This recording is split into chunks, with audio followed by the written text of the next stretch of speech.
Hey guys, welcome back for another complex combo with your girl, Sonia B. That's me. I wanted to come on here and share today a question that I asked a few people. This question actually came from a conversation that I had recently. Thanks, friend. And it was, how long should a woman wait before she asks a man to her house? With or without intentions of having sex? I'm going to add that. So I asked a few people, and I had to jot down the responses that I received. They were kind of funny, and then I'll tell you what my thoughts are on this. First of all, I think that men and women set intentions a little bit differently, right? So for a man to invite you to his home, I'm thinking from a woman's perspective that he clearly is trying to get to know you. He wants to know if he can trust you, and he trusts you a little bit enough to welcome you into his space. So if he's not bougie, then he's not putting on any airs. You get to see his living space. Is he clean? Is he meticulous? Does he take care of himself? Does he take care of his things? I like to think. But for a woman, depending on who you ask, it may mean different things. So the first person I asked this question to flat out said, hell no. She said, hell no, fuck them. I think that there's something to that, but that was the first response that I got, and it tickled me pink. Another one told me that it took her several months, at least 6 months, to invite her boyfriend over to her house because she wanted to know that their intentions were parallel, that they both wanted to establish a relationship, which I get.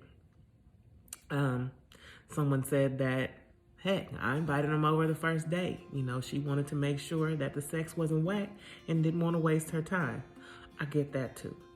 But I'll insert my opinion later. Let's see. Another person said, once he makes the relationship exclusive, because you don't let random men know where you live. Now, I can kind of get with that philosophy, not letting random men know where you live. Let's see.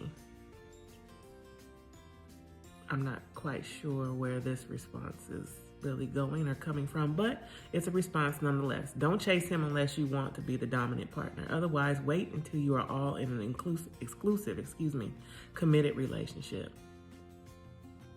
That's one way to think about it. Someone else said, until you've seen him frustrated or angry, or at least in a situation that would anger or frustrate most. Until you fooled around and had to tell him to stop. Until you know his address and you've seen his license. After the background check comes back. Someone else said the length of time doesn't matter. And another one said, and coming to my house is for the experience. You get to see my aesthetic, get pampered and catered to, check out my personality and things from the other side of the curtains. Now, my philosophy on this has definitely changed over the years, but I'll say my philosophy has changed because at the time my sons were younger. Okay, my sons are now grown men and soon to leave the home again. So the way I think about this is a little differently. Because they are grown men and we do reside in the same house currently, anyone that I invite to my house, I'm okay with inviting them without my sons being present, just so they get a feel of where I live. They can determine, hey, is she clean? Does she mop? Is her kitchen clean? Some people want to know, how do you keep your kitchen? How do you keep your bedroom? How do you keep your bathroom? I'm okay with that. But then at some point, you will need to come in my space because my sons will be around whether they live with me or not. So I would want them to meet the individual. I want to see how they interact with them. Do they have conversations? Are they friendly, or are they really cold and off-putting in their personality? So I'm okay with inviting someone. I don't know about the first date, but I would say a couple of months after seeing someone being comfortable in their space, seeing how we vibe in their space, then I would be more welcome to invite them to my space. My space. You guys still have a MySpace? Anyway, so I had a lot of various responses to this question, and it was quite telling for some, hilarious from others, but they're good responses nonetheless. And I think, like I said in the beginning, that men and women have different intentions when they invite each other into their space. Some men may be faster to do it than women.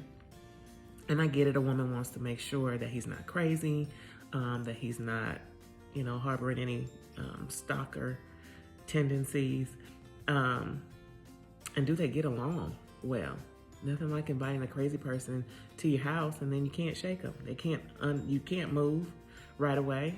They know where you live and they might just show up anytime. I've never experienced any of those because I'm very selective as to who I invite to my home. But those that I have invited to my home, and there have not been many, have interacted with my sons.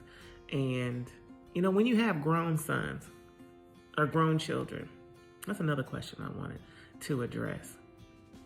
How much input do your kids have as to whether this person returns to your home? Let's say you two get along very well. You know each other's personalities, your quirks, likes and dislikes. What if your kids don't like them? Your grown adult kids. I know there are some young children, and that's very important that the kids like the individual or have some type of positive vibe from them. But when they're adults, how much does their feedback play into whether this person is welcome to your home again? I will say, for me personally, if I am serious about someone or I'm really feeling somebody, my sons know this ahead of time. So it's not a surprise. They would never be bamboozled into meeting somebody that they know absolutely nothing about. They're going to know their name. They're going to know, whether I enjoy being with this person. If it's somebody that, I think we have an opportunity to develop something, if that's what we both should choose to do. They know this ahead of time. So just a bit of advice. If I've invited you over, they knew about you. It's not a surprise. And I would never invite someone to my house without telling them whether or not my sons would be present. So I will tell a little without telling a lot of what the conversation was that I had. But this individual had someone invite them over, but did not tell them that their kids were present and they had not yet met their kids. That's a red flag to me. And I would never set someone up for failure in that way, especially if you have a mother who has sons, a single mother with sons. Everyone assumes that your sons are super, super overprotective and they would be very defensive when someone comes in the door. But like I said, my sons would have a heads up. They know a little bit about the individual before they present themselves. So never off-putting, never on the defensive, and never attacking. So I would like to hear your feedback on men and women. How long do you wait before you invite the opposite sex over to your house? Does it mean something, or is it just a formality? Leave your comments below. For those of you who have subscribed to my channel, I appreciate each and every one of you for coming back. For those of you who haven't subscribed to my channel, please do so by clicking subscribe below, or is it over here? Or I don't know. Click subscribe. I'd like to hear your thoughts. Comment, please. I do respond back. Till next time, it's your girl.